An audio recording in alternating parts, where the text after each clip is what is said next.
Have you ever wondered why is it that white people are dominating everywhere in Africa except one country? And that country is Nigeria. Listen, guys, this is a reality thing that Africans must realize. Some of us claim we are independent, but we are not.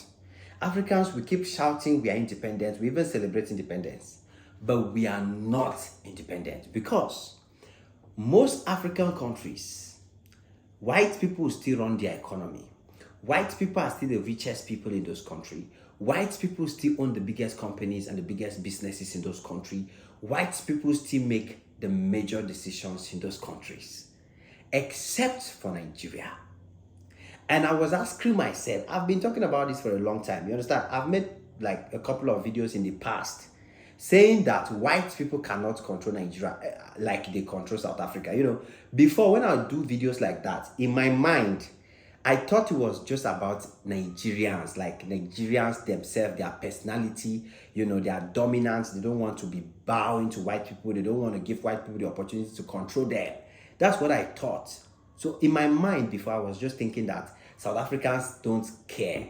So South Africans, I was literally like thinking that South Africans are those kind of people that they just literally allow their country to be controlled by white people. But my visit to Nigeria opened my eyes and I saw a lot of things, which I really want to explain to you what Nigeria has done to stop white people from controlling Nigeria.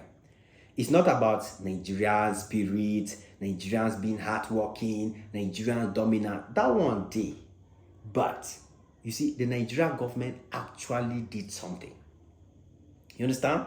There is a system in place in Nigeria that doesn't permit, not just white people. There's a system in Nigeria that doesn't permit a foreigner to dominate over the country. And this video, I'm not making it to laugh at other countries in Africa. Like I said, I've changed. I don't want to give people wutu. I rather want people to come together. Let us learn together as Africans. So what exactly has Nigeria done to stop these white people from dominating and controlling the resources and the economy? Recently, we saw many of their companies moving out. We saw Shell struggling to pack out, even struggling to sell their properties.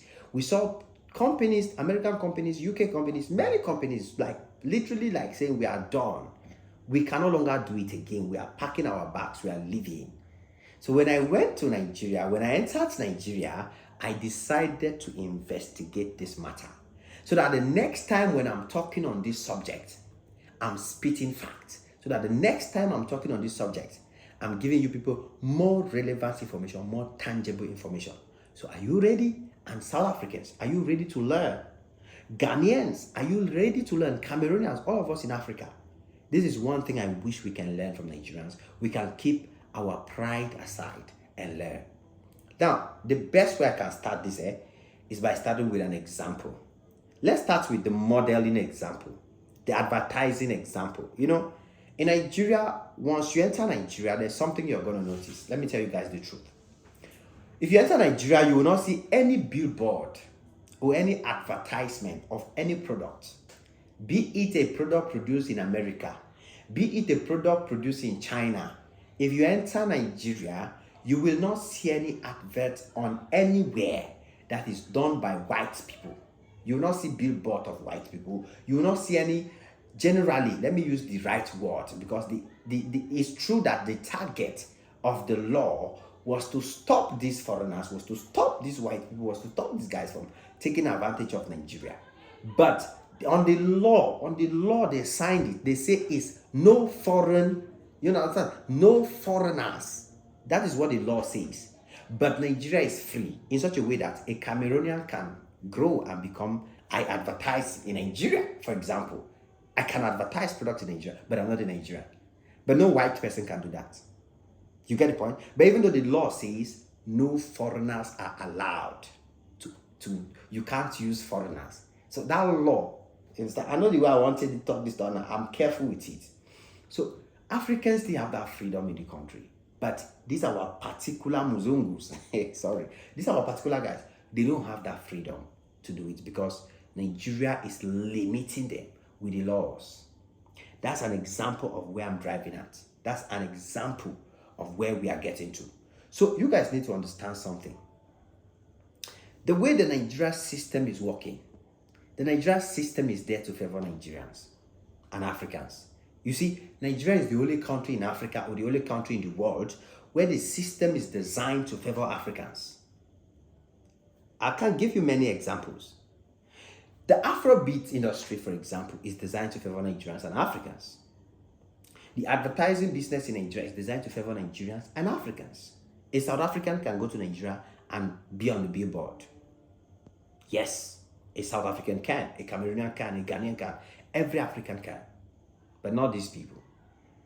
Because there are some laws in place, there are some systems in place that are made to favor. That is why I say Africans, we need to humble ourselves. When I say this thing, it's not like I want to challenge South Africans or challenge Ghanaians. No, I'm saying this so we can learn, because this is a real problem we are facing on the continent. The fact that we still have so many of our top businesses on this continent, on many of the countries in Africa, owned by the whites, dominated by the whites, controlled by the whites, is a problem. Because all the money goes back. And there's one thing I really frown at Nigerians. Every time I took a boat in Nigeria, I frowned. It's true there are some other options. I tried to do research. When I was in Nigeria, in Nigeria, the only thing I was asking is, where can I order a ride on a Nigerian app? Not using Bolt, not using Uber, not using all these apps. Because that was what I was asking myself. Because all the whole money Nigerians are working, you carry it to go and order Bolt. You carry it to go and order Uber. At the end of the day, where is Uber located? Where is Bolt? Who owns the company? So all the money you're working hard to make in Nigeria, you carry and pay somebody who will carry all the money to another country, to their economy. And then we will now sit back and say, this country is not moving ahead. That's another example which, you see, I'm being honest. That's one sector in Nigeria. I think Nigeria must do something about it to stop these foreigners from taking over that sector. The transportation sector.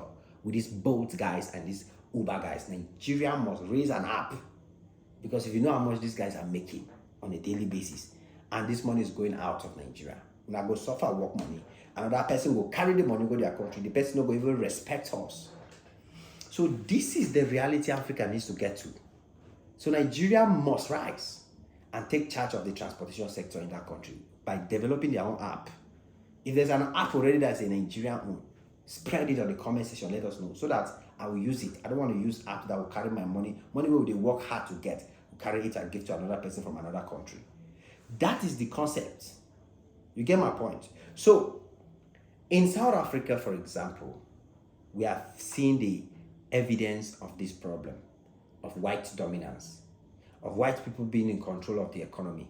This is a reality, and this is not a mockery.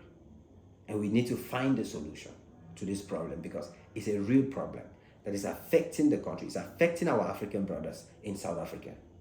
And we must have the courage and the audacity to address it. So what is Nigeria doing that South Africa and other African countries can learn from? Number one, Nigeria has a very beautiful law. A very beautiful law. When I discovered this law, because I asked, man, when they told me about this law, I say, aha, I said it. I said it. You see, in Nigeria, there's a law that states that you cannot run a company in Nigeria if a Nigerian is not among the board of directors. Imagine South Africa had applied that law. No, South Africans, just take a moment and think. Imagine South Africa had applied that law, that you cannot own or run a business in Nigeria. You cannot own a company, you cannot run a company in South Africa, in Ghana, in Cameroon, in any African country. We put that law. You cannot run a company if Nigerians or your countrymen do not make up to 50% of the board of directors. So if the company is going to be owned by two people, one person must be a Nigerian. If the company is going to be owned by 5 people, 2 or 3 must be Nigerians. If the company is going to be run by 100 people, 50 must be Nigerian. And there's another law that makes it even sweet. That's one thing South Africans, please, just kindly learn this one. If your government can do this, other African countries, if your government can do this, forget it. You people have conquered. We will conquer the Europeans. In Nigeria, not just did they pass it a law that you can't own a company in the country without putting Nigerians on board as board of directors, they also went as far as saying that if you are a construction company, if you are a food processing company, if you are a beverage company, whatever company you think you are, if you are going to establish in Nigeria, you must employ Nigerians. Can you imagine the law? See law now. That's why I was looking at this company that is constructing roads in Nigeria. Their abbreviation is capital B, their logo. You understand? So the company that was constructing flyovers across the country and many other projects. You understand? So I was like, all the engineers I'm seeing are Nigerians. All the people here are working, they are Nigerians. Everybody is Nigerian. Now Nigerians own this company. Somebody now told me, no, sir. The company is not owned by Nigerians. It's just the law of the country. If you are in construction, you bring your company to Nigeria to come and get contracts. Nigeria will give you the contract, but you must, according to the law, employ Nigerians to execute that contract. If not, guess what will happen? China will take the contract, bring Chinese to execute. China will take the contract, go and look for Indians because they do cheap labor to come and execute. That is the reality that is happening with many African countries today. That's what we are not ready to discuss. That's what we are not ready to talk about. These are laws that can help us. These are laws that can transform African countries. These are laws that will give us employment. These are laws that will make us great. So that any company coming to Nigeria, any white company coming to Africa, any European, American, Chinese, Indian company coming to Africa, they know that I'm only going to establish, but I have to use the people. That way, our people will have jobs. That way, our people will have economic advantages. That way, many things will keep coming to us. And this is the reality Africans are not ready to sit down and face. So it's not just because Nigerians love to be at the top or to dominate or to be strong. It's also because the government also sat down and put these laws. If you were in Dubai, you would understand that this law made Dubai great. In Dubai, you couldn't own a company. I don't know if they have changed it now. In Dubai, before you own any company, their own was even more hard in Dubai. The locals, the Emirati must have at least, I think was 70% of the shares of the company. Imagine.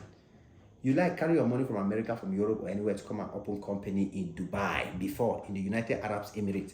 Probably they have just a little bit made the law softer.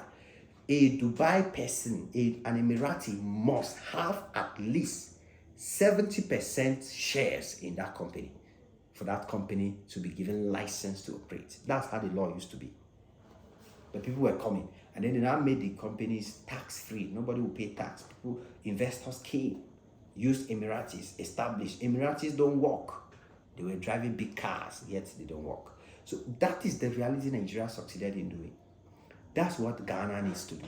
That is what South Africa needs to do. That is what Cameroon needs to do. That's what any African country needs to do before we as Africans can stand tall and smile again in this continent. It is what it is. Your boy Ajil Maxi on this one again. I hope you guys understood my point, and I hope you didn't get offended by it. It is what it is. It's all love. God bless you all. Cheers.